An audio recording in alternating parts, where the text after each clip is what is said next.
Welcome to the Powerlifting and Power Ballads podcast, where we bring you a weekly dose of powerlifting news, tips, and training advice with a touch of 80s rock ballads. This podcast is presented by Team Roar Powerlifting, your source of the most comprehensive coaching and meet day preparation. Here are your hosts, Josh Rohr and Laura Sturm. Welcome to the Powerlifting and Power Ballads podcast. I am one of your hosts, Laura Sturm. And I'm Josh Rohr. Welcome to episode 79. We're closing in on 80. Craziness. Crazy. So we have some questions from listeners. Both of them sent, get it? That's funny. Both of our listeners sent questions. We have two questions. So Josh, what are your tips to optimize for the off season? Well, I think the big part with this is to not get in the mindset of it being off season per se.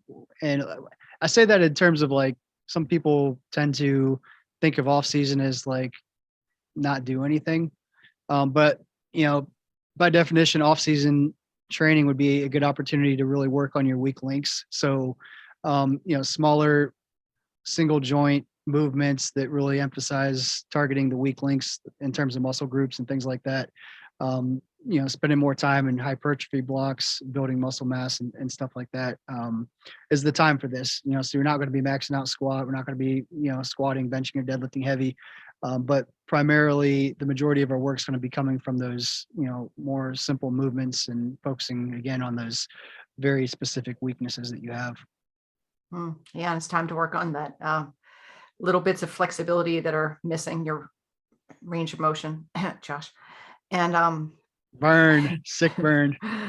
And single leg movements, accessories, and I don't mean handbag and belt. But Handbag and belt. What is that? Accessories. Those are accessories. Handbag and belt for chicks. Oh, I got it. Yeah. Wow. It's been so long since I've left the house. I know. Oh, okay. So we're going to move on to the next question. So thoughts on supercompensation, science or myth? Well, there's definitely science to it. It is a real thing. And basically, the Cliff Notes version of supercompensation is basically, when your body is exposed to a training stress, you start at a certain level of homeostasis, your recovery, drops off and your body's not at that what's considered fully recovered state. Well, what supercompensation is, again, in a nutshell, is then when you taper off your training load, you not only come back to a homeostasis state of readiness, but you actually exceed that starting baseline. And, there is science to that. And I think that's a lot of what lifters are trying to do when they try to get their peak right, is trying to hit that timing of the supercompensation just right to be on meet day. And there's a lot of throwing darts at a moving board to try to get that right every time. So yes, to answer the question, yes, it is a scientific principle that is actually a thing. But one thing that one thing I like to do with programming is actually not stay at a constant state of not being fully recovered. And I think a lot of people, especially like the real high volume programs and things like that, you're almost always in a state of not being quite back to normal homeostasis recovery level. And I actually like to lean the opposite direction on that. I like to give a lesser dose per se of volume and actually get more recovered from it. That way we have a better understanding of where we're at all times. Because if you're always in a constantly beat down state, not only are you not able to put as much effort into training on any given day, but you really are not sure exactly where you're actually at. So you're relying more on that supercompensation on meet day without really knowing exactly where you're going to be, where if you can, actually have a lesser dose of volume intensity on the regular, you stay at a more constant state of readiness and have a more accurate idea of where you're at. And, in a lot of ways, you're going to, probably feel better and be less, less apt to overtraining symptoms and things like that. So probably not the popular answer that I just gave, but that's one of the things that I really believe in, and we do with our programming. Cool. Sorry, I didn't mean to have that long pause. I was thinking. Yeah. I just had never called it supercompensation. Yeah, and that's, if we're talking, again, getting into big words that, people in exercise science world use, that's one of them. But really it's peaking, tapering, Right. that's ultimately what we're trying to do when we use the word taper or peaking. Mhm. Yes. So Josh, there seems to be a lot of questions still surrounding the Pro Series. So can you talk a little bit about that? Yeah, there's a website people should go read if I want to be blunt.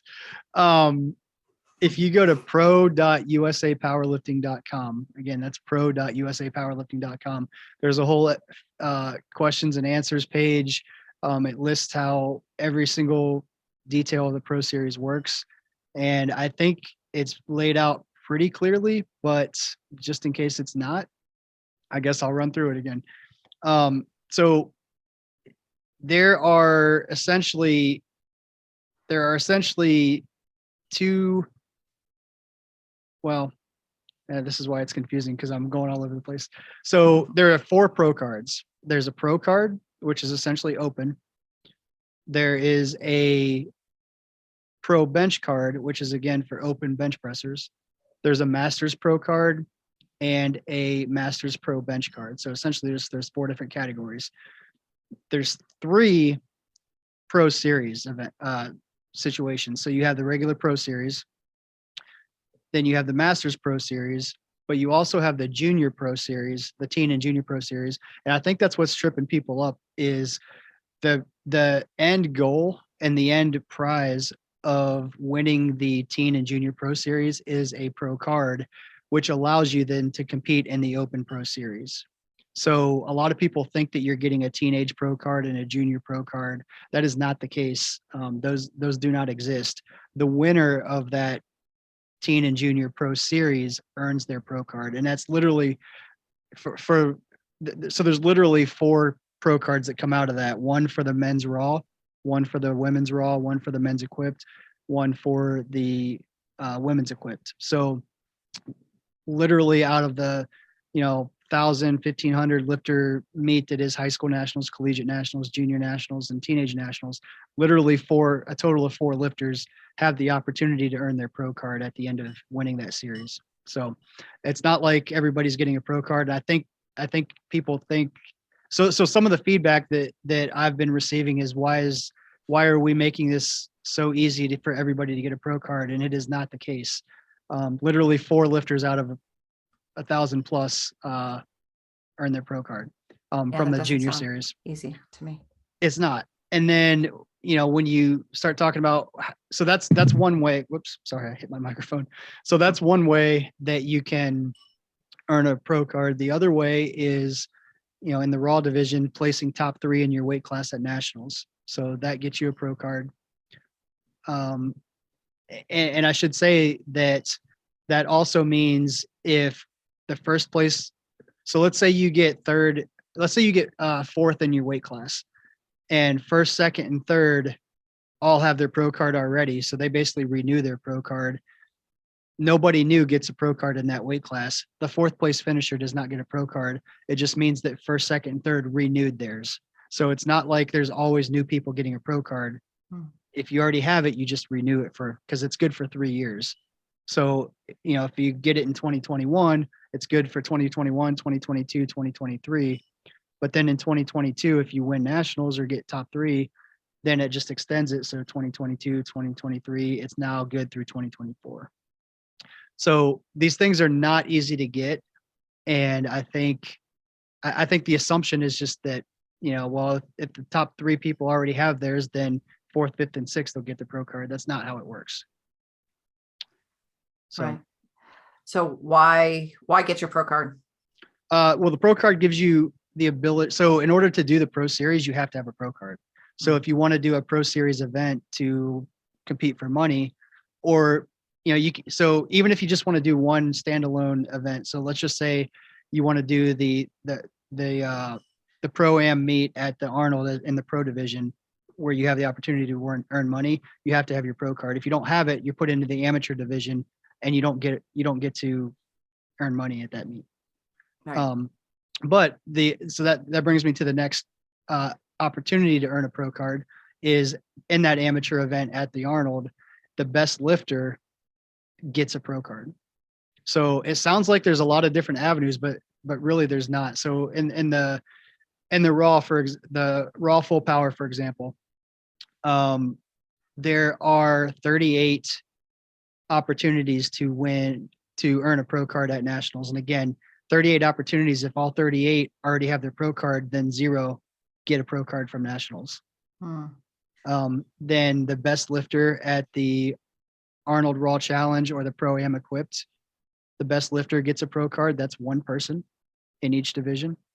And then the best lifter from the junior series, again, that's one person from each division. So, we're looking at a total of 40 pro cards available per division per year. And that's it. That's all that's available. There theoretically could be 1 or 2 new people each year earn one. So these pro series meets sound like they'd be pretty small and exclusive. Well, so there's still a decent number of, if you just look at that, there's 40 female raw pro card holders that will have, and 40 male plus the equipped side as well. So there's going to be a good opportunity to have some decent sized meets. But again, I think what's happening is this first year, because we awarded them retroactively, we awarded a lot of pro cards. Essentially all of the pro cards that are going to be available at any time. So I think there's going to be a lot of people disappointed this year when they realize, like, holy shit, nobody really earned their pro card this year. Everybody renewed it. Because I think that's honestly what's going to happen. Right.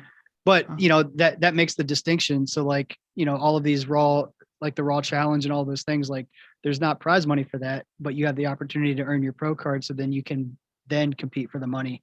So it really gives the people that are at that top tier a distinction that they are the pros, that they have earned that right to compete for the prize money.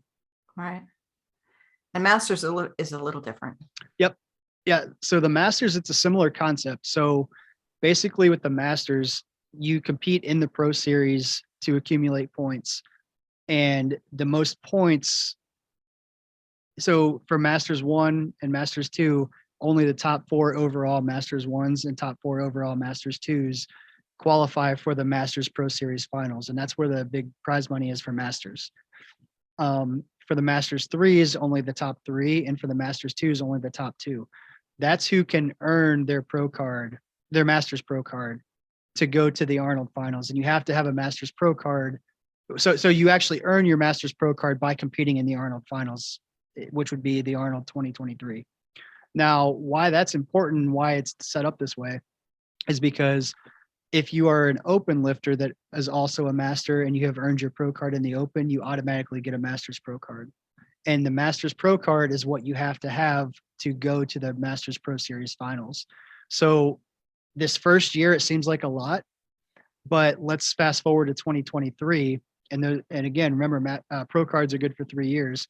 So in 2023, theoretically, the Masters lifters that already have earned their pro card, they don't necessarily have to go through that whole series to get back to the finals because they have their pro card. They have their Masters Pro card already. But they got to be careful, because if they let that thing expire, then they got to go back through the Pro Series again to earn it back. So it would, and the Arnold again is going to serve as the finals and the very beginning of the following year's Pro Series. So as a Masters lifter, for example, like this first year, you have to do a Pro Series meet, Nationals, and the Arnold to earn your pro card. But after that, once you put in that work and earned that right and got that Masters Pro card, then you compete in the finals of 2023 at the Arnold finals. That also counts as the first. So the Arnold 2023 is the Pro Series final for the 2022 series. So that Arnold 2023, then what you would compete in the finals, but how you do there also would count towards the 2023 series. So in order to renew your pro card, then all you need to do is nationals again, to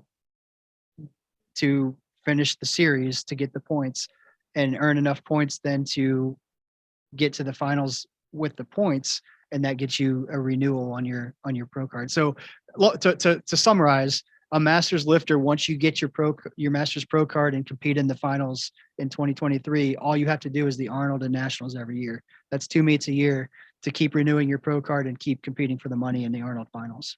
Right. And the Arnold, I mean, that's where it's at. Yep. Yeah, it's huge. And this year there's that Masters of Iron meet that a lot of the masters lifters are doing. But that's going away because that's going to be replaced by the Masters Pro Series final.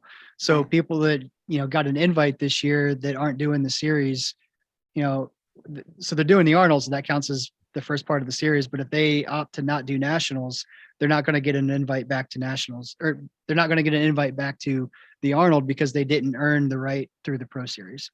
So all those masters lifters that are doing the Arnold this year, if they want to get back to the Arnold, they have to go through nationals in Vegas. Right. In Vegas, baby. Vegas, baby. So, who wouldn't do that? Yep. I already told my lifters, like, hey, if I'm on a good run at the poker table, I might just not make it to your I'm lifting. sorry if it's your warm up time or whatever, I'm on a run. Yep. Hey. So I hope that makes sense. Like, and it's a similar format for the bench only as well. Same concept with the equipped and the bench only, both raw and equipped. At nationals, it's only the top 2 placers in each weight class earn their pro card. So only in the raw full power is it top 3.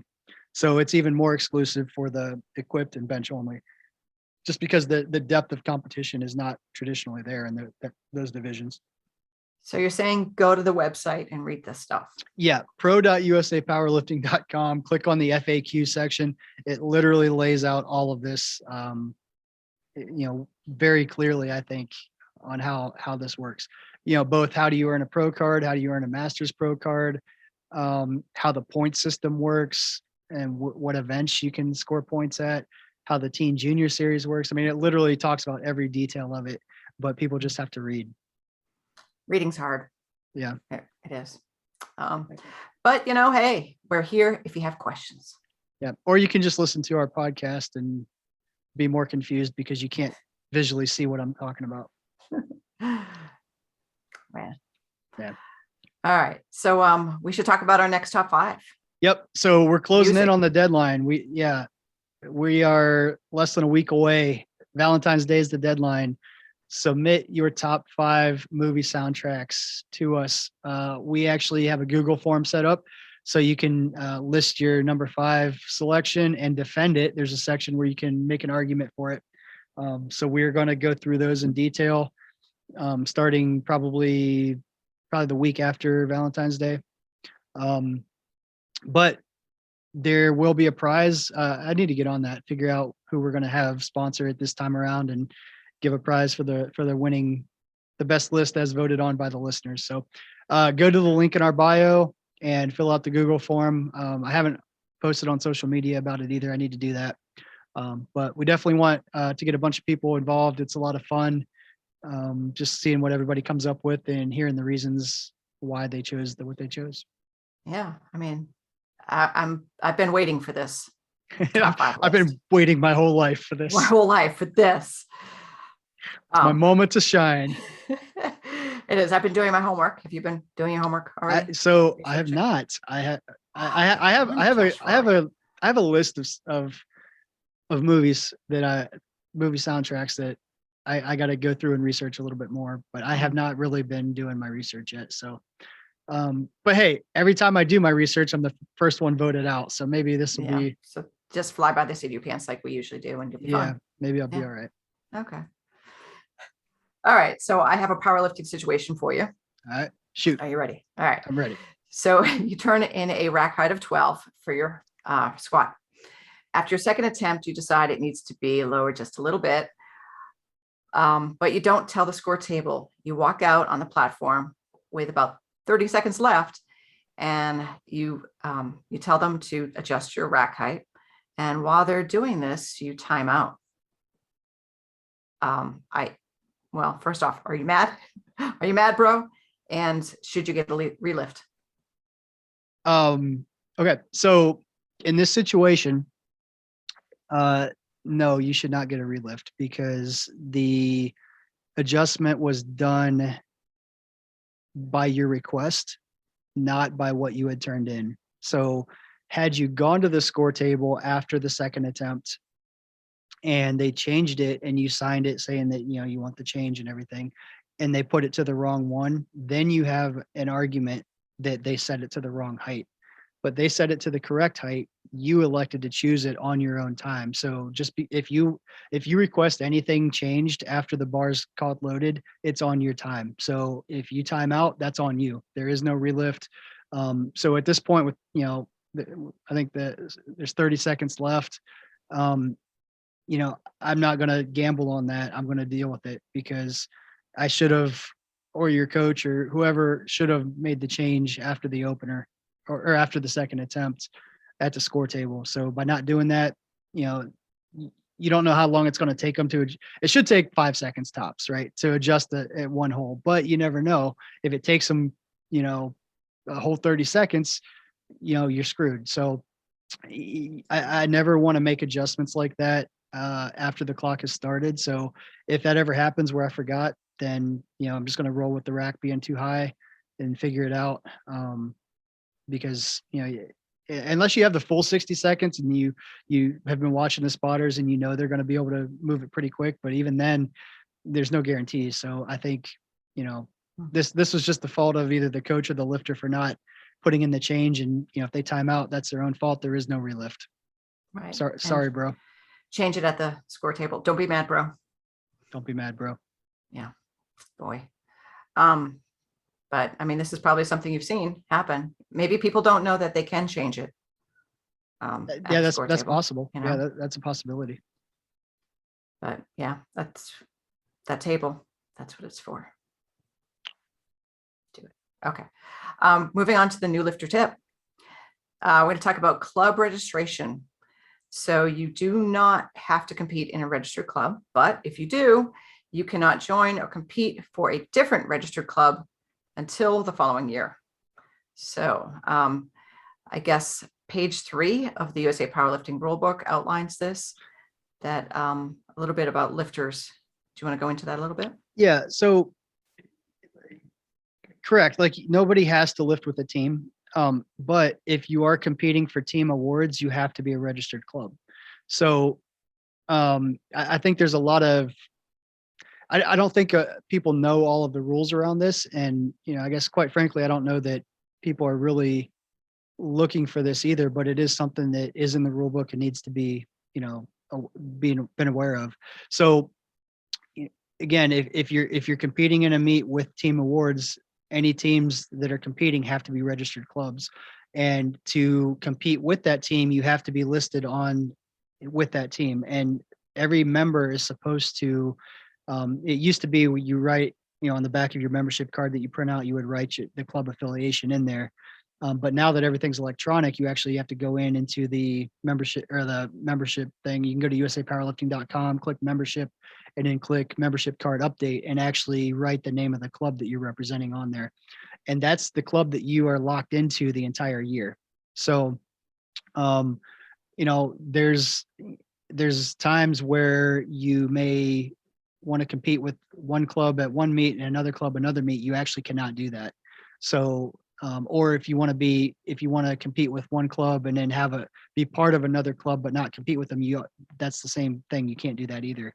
So I think it's just important for people to know what those rules say and I guess choose your club wisely that you're going to represent, because that is what you're locked into the whole year. And there are exceptions, I should say. So I actually put a proposal in at the NGB this past year to make exceptions for local meets that are collegiate only, or high school only meets. So, for example, the Georgia High School State Championship, for example, you don't have to be a registered club at the Georgia High School State Championship anymore to compete for team awards. However, if the high school meet has one guest lifter in the meet, just trying to get a qualifying total, then it is no longer exclusively a high school only meet, and everybody that's competing for team awards now has to be a registered club. And that also applies to the rule about the wearing shorts and a t-shirt. If it's exclusively a high school meet, they can wear shorts and a t-shirt. But if they're lifting like at the regular state meet, for example, in the high school division or in the teen division, that's not an exclusively high school meet. So they would have to be part of a registered club for team awards, and they would have to wear a singlet, not shorts and a t-shirt. So the reason for the proposal that I put in was that was, a lot of the teams in Georgia, at least, they, their high school football, their women's softball, whatever, and they do it as a opportunity to compete as a team in the weight room for their sport, not for actual powerlifting. So for them to actually have to pay a fee and be a registered club for one meet a year, because that's really all they do, it just was a financial burden for some teams. So this passed, and I'm glad it passed, because I think it provides a lot of opportunity for high school athletes to get involved with their school at some of these exclusively high school and collegiate only meets. And I will say too, this does not apply to national meets. So high school nationals is exclusively high school, but the wording of the proposal was specific to non-national meets, local meets. So if you are going to high school nationals with your team, you would have to be part of a registered club there. So if you were to say lift for Team Roar at a local meet, say the state meet, and then I went to nationals, could I represent a different club at nationals? So there's been talk about this. Officially, according to the way the rules are written, no. But there has been basically allowances for lifting for one local level team and one national, a different team at nationals. Technically the rules don't allow that, but that's kind of what's been done. So I don't know if there's going to be an amendment there at some point or what, but that was the understanding that I was giving, is, that's the only exception, is if you do one locally and one nationally. And honestly, I've done that, before I even realized this rule was listed. So, I lifted for Team Roar locally, and then I lifted for Team Titan at nationals. And that was allowed, but as I'm reading the rules, I'm not sure that technically is allowed, but that's just how it had been done. So yeah, and that's how it's been accepted that way. Right. But there's never been, to my knowledge, approval for multiple different teams at the local level. So that's kind of why I'm bringing this up, and I'm actually going to be putting in some proposals this coming year to kind of clean this up a little bit. So if there is exceptions where you're allowed to do one local, one national, I think that needs to be written out clearly in the rule book. And things change over time. Like, I don't think there were, like, we got a whole lot of registered clubs now. 10, 15 years ago, I mean, you had basically the only registered clubs were the ones competing at nationals. So there just wasn't a lot of club affiliations. So I think this scenario probably never really came up at that point when these rules were kind of written. So right. Well, and back then too, like, I don't know that it was tracked with your actual card online. Yeah, well, there was no online. Right. So right. Yeah, it was you show your membership card. Them internets didn't exist. Them internets. Why do we always go southern? This is southern, whatever. Yeah. It's hillbilly, the redneck. whatever. Yeah, redneck. We go hillbilly. Yeah. That's because it's our roots. So we can't help it. Yeah, it's true. Embrace it. All right. Sorry, I'm talking over you. I was just saying, embrace it. Embrace it. Embrace the redneck. Yep. There you go. Yep. All right. Well, have any questions about pro cards or club registrations? Then send them to Josh. Yeah. Thanks. There you go. Good one. Yeah, you're welcome. Well, or send them to us at the podcast, and we'll do our best to answer them poorly. And because we are the most professional powerlifting podcast on the air. Yeah. What air? I'm not sure, but whatever. All right. You're rambling. I got to reel you in now. Pretty much. All right. So don't forget to submit your top 5 movie soundtrack, because we are going to get rolling with that pretty quick. Deadline is February 14th. There's a link in our bio to a Google form to submit those. And that is the only place we are going to accept them. So if you DM a list to us, we're not accepting it anymore. It's all got to be in the Google form. So don't forget to do that. Don't forget to follow us on Instagram, PL Ballads Podcast. Also, I guess I should be saying, don't forget to follow our Team Roar Instagram as well, because we do post a lot of training information and stuff like that there as well. I guess that's it. Thank you guys for listening. We'll catch you next week. Later. Bye now.